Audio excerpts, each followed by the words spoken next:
Assalamualaikum warahmatullahi wabarakatuh. Selamat pagi para netizen di mana saja Anda berada. Salam opini rakyat. Dari si pengada supplier itu kemana? Duitnya kemana? Kalau Anda tarik cash saja saya tangkap. Dulu di Jakarta, saya kerjasama dengan PPATK ya? Nah, aliran transaksi keuangan. Kenapa saya bisa tahu ada permainan? Saya cek duit orang yang supply ke kita, dia tarik cash. Kalau kamu jadi pengusaha, ngapain lu tarik cash sampai ratusan puluhan miliar?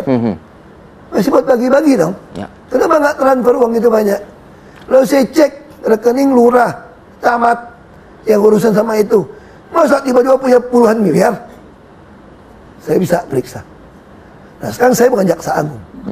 Periksa dong semua dana yang keluar dari bank, kan semua bank kan jelas. Jadi maksud Pak Ahok adalah bahwa Pak Ahok juga mendengar ada klaim-klaim bahwa ini tidak efisien, tidak ekonomis, tidak sesuai spek sehingga impor. Makanya saya lakukan cost optimalisasi. Lalu mereka buying time-nya apa ngehelnya? Dia nggak lakukan di Tuban, dia lakukan di Pulau Nipa. Saya maki-maki tuh. Jadi mereka geser? Iya. Ke Nipa ngapain? Dekat Singapura bersaing. Lu bullshit lu, gue bilang. Lu taruh di Tuban, di tengahnya Indonesia. Dekat IKN. Pak, sorry Pak. Lu tanya lah, lu bisa tanya.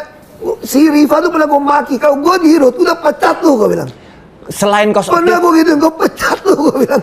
Selain cost optimization, apalagi Pak yang pernah Bapak lakukan? Karena mendengar bahwa ada pengkondisian supaya impor, ada klaim-klaim bahwa minyak dalam negeri nggak sesuai spek, jadi kita harus impor. Selain cost optimization, apalagi yang Bapak lakukan? Saya bawa seluruh tim procurement dengan konsultan membuat digitalisasi seluruh procurement, termasuk kerjasama LKPP, direksi ngeleplan untuk membuat di LKPP. Udah kasih dulu di LKPP itu ya, ada satu halaman khusus DKI teman. Ya. DKI itu khusus. Nah LKPP udah sepakat sama saya untuk membuat satu laman khusus Pertamina. Tapi yang bisa masuk ini semua kan mesti orang Pertamina. Kagak dikerjain. Datang lagi, panggil lagi, ngel lagi, panggil lagi, ngel lagi. Itu yang jadi Pak Ahok udah tahu itu dan udah memanggil. Tapi saya tidak tahu mereka maaf atau enggak. Saya cuma menduga. Mereka tidak menjalankan perintah Pak Ahok. Ya, saya cuma menduga. Ini barang dipakai terus. Kenapa mesti tender tiap 3 bulan? Ya. Ini barang jelas kok. Kita ada LKPP kok. Kenapa mesti gitu pusing? Lalu saya sudah sampaikan juga. Angkutan semua mesti kita. Harga mesti flat. Yang pakai alfa, beta, hitungannya nggak masuk akal. Jadi selain cost optimization, Bapak panggil bulak-balik, Bapak maki-maki, nggak kepikiran Bapak laporin ke BPK atau ke KPK? Aduh.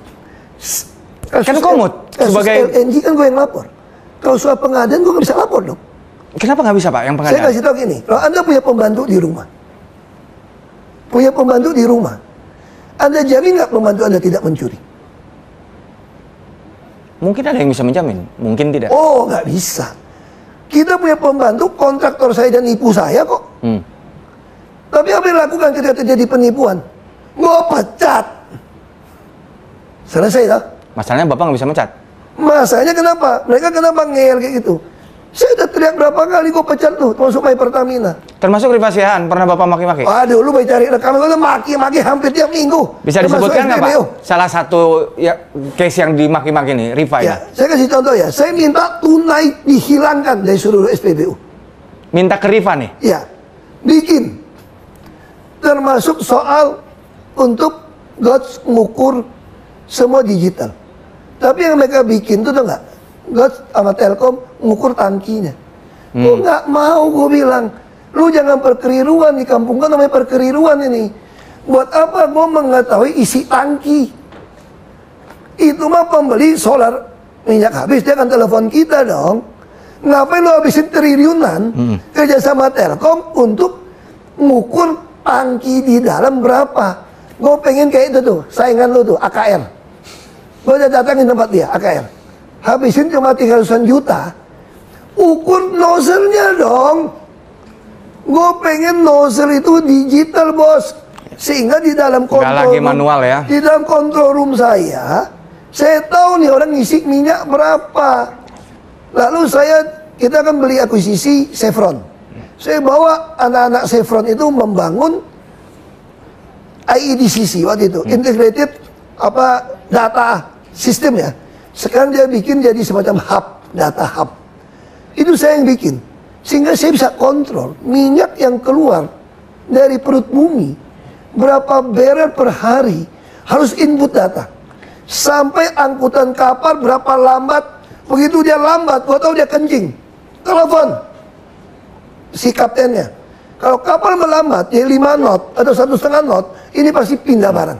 Jadi kalau dengar cerita Pak Ahok nggak kaget kalau Rifa kena kasus kayak gini? Ya. Karena kalau cerita Pak Basuki tadi udah sering dimaki-maki nih. Ya tapi saya nggak pernah berpikir kena kasus itu soal maaf nggak maaf karena bukan ranah saya. Oke.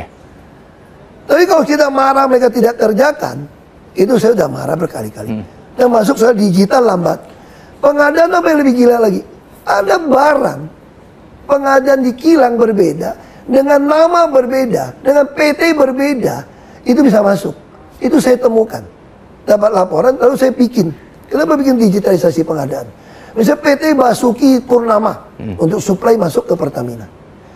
1 nomor. Ada ketemu PT Basuki titik Purnama, 2 PT. Sama.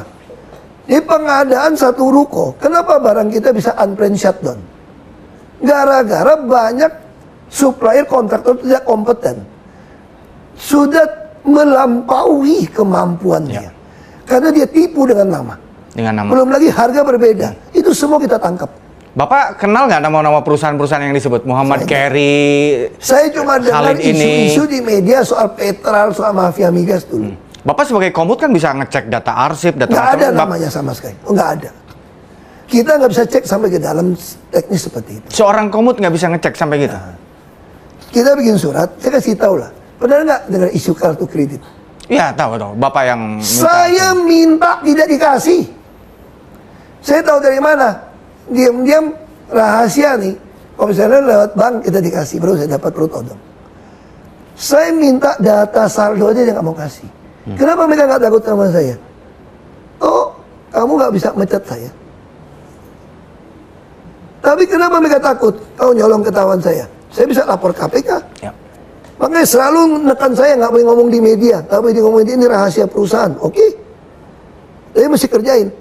Kalau Anda dengerin rekaman, saya harap kalau naik sidang itu nanti semua rapat saya itu suara diperdengarkan di sidang. Ya. Kalian akan dengar saya maki-maki, gue bisa marah sampai segitu di dalam rapat. Cuma kan kita nggak bisa keluarkan, ini PT. Ya. Kalau mau dari Jakarta, mah gue pasang di YouTube semua. Pak, pecat. Ini momentumnya itu, Bapak melihat ada unsur politik nggak dari pengungkapan kasus ini, periode pengungkapan kasusnya itu mirip dengan periode Bapak menjabat pada ini? Aku nggak bisa nuduh. Bagi saya sederhana, kalau pemerintah sekarang mau membereskan... Bapak melihat ada unsur politik nggak dari pengungkapan kasus ini, periode pengungkapan kasusnya itu mirip dengan periode Bapak menjabat pada ini? Aku nggak bisa nuduh. Bagi saya sederhana, kalau pemerintah sekarang mau membereskan soal Pertamina, membereskan soal pengadaan, taruh di katalog RKPP. Okay. Kalau Anda tidak kasih, semua orang akan curiga Anda sedang mau ganti pemain. Kalau ini berlalu seperti ini hanya ganti pemain. Kita tahu mau kasus PT Timah, mau siapa, kalau masih sama kejadiannya, Anda ganti pemain. Jadi kalau itu tidak dilakukan dari tahun 50-an sampai kapanpun Pertamina tetap akan menjadi sarang korupsi. Iya. Makanya kenapa semua takut menjadi dirut? Kenapa semua pengen karakter assassin gua? Karena bukan sombong nih. Ahok tuh mesti dibunuh, bilang dia nggak jujur, dia korup. Kan itu yang maunya orang gitu loh. Pejabat Republik ini kalau mau beres, naikin gaji. Tapi pembuktian terbalik. Nggak cukup cuma naik gaji doang, harus pembuktian terbalik. Nah, kamu masih nggak Undang-Undang Nomor 7 tahun 2006? Hasil ratifikasi Konvensi PBB melawan korupsi. Di situ ada prinsip illicit inducement. Kalau kekayaan kamu itu tidak bisa buktikan dengan pajak yang Anda bayar, sita buat negara. Oke, terakhir Pak. Tapi butuh PP dong. Ya. Pertanyaan saya, berani nggak SBY dan Jokowi keluarkan PP-nya? Ya. Termasuk Pak Prabowo, keluarkan PP-nya aja. Oke. Supaya membandingkan, beres negeri ini kok. Pak, terakhir Pak. Korupsi beres. 4 tahun Anda menjabat sebagai komut. Ada yang Anda sesali karena Anda tidak lakukan? Ya. Yang saya nggak. Ada nggak? Nggak ada. Ada. Ada nggak selama 4 tahun menjabat sebagai Komut, ada tidak hal yang Anda sesali karena ada hal yang seharusnya Anda lakukan tapi tidak Anda lakukan? Saya tidak pernah menyesali apa yang saya lakukan. Karena semua saya lakukan dengan nurani yang murni. Dan saya berdiri untuk kebenaran, keadilan, kejujuran, dan kemanusiaan. Maka saya tidak pernah menyesali. Saya sampai bilang, itu the art of dying well. Saya mau meninggal dengan tidak ada penyesalan sebagai tugas saya sebagai politisi. Dan saya tidak mengingkari sumpah jabatan saya. Saya tidak menghina Tuhan saya. Tidak melakukan tugas panggilan saya sebagai politisi. Tidak menyesal ya Pak berarti? Bagi saya tidak akan pernah menyesal. Kalau menyesal apa? Teman saya tidak pernah kasih saya jadi dirut. Itu aja. Demikian saudara, apa pendapat Anda silahkan ditulis di kolom komentar. Terima kasih telah menyaksikan video ini sampai selesai. Salam hormat. Wassalamualaikum warahmatullahi wabarakatuh.